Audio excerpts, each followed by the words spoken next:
We've all been there. We're in a meeting or we're having a conversation and all of a sudden the tension starts to rise. Or maybe you've been asked to approach a coworker about an awkward situation, something like addressing their personal hygiene. As a professional trainer for hire, you cannot imagine the situations that I've been brought in to resolve. For instance, there was the young intern who came to work dressed in a t-shirt and boxer shorts and no pants covering them up. Or how about the construction crew supervisor who came in at the end of the day and washed his armpits out in the office water fountain? Or maybe, this was an easy one, maybe you have to talk to a colleague about using their expired handicap parking sticker. In each of these situations, it was very awkward for my clients to have a conversation. The good news is that there are 3 neutral words that you can use to help initiate a difficult or awkward conversation. I've been using them for about 10 years now, and they are lifesavers. So let's start with the first one, and that's the word concerned. I love to use concerned because it's easier than saying, "We have a problem," or "It's come to my attention that." The other person right away goes on the defensive because they know they're about to be blamed or accused.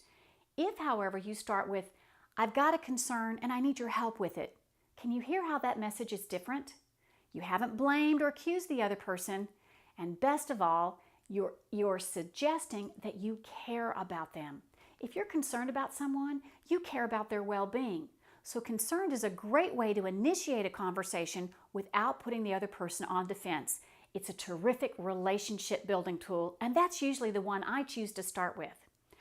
What if you are really, really angry? Well, then concern just isn't going to cut it.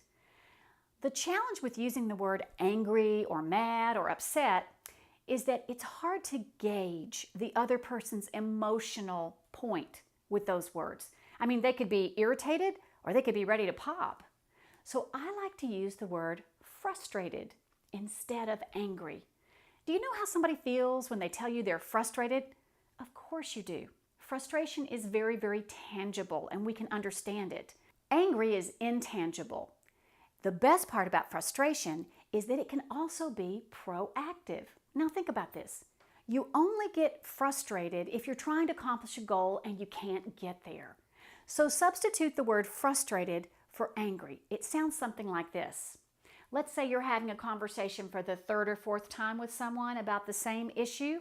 You could say, "I know we've discussed this before, so you must be frustrated too that we're having to talk about it again."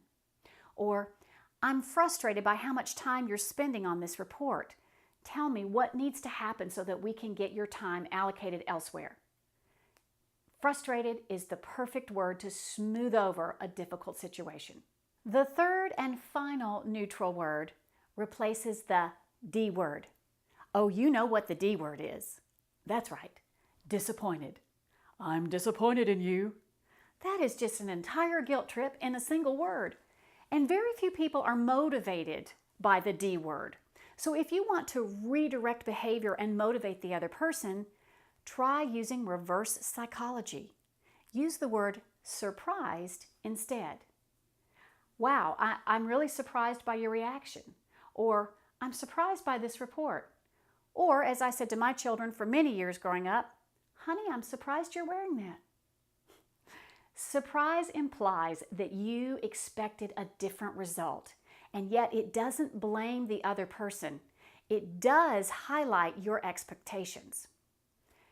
Add concerned, frustrated, and surprised to your conversations, and I think you'll be pleasantly surprised at how far those results will take you. For more ideas on how to connect, engage, and persuade, please visit our website, www.precisionspeaking.com.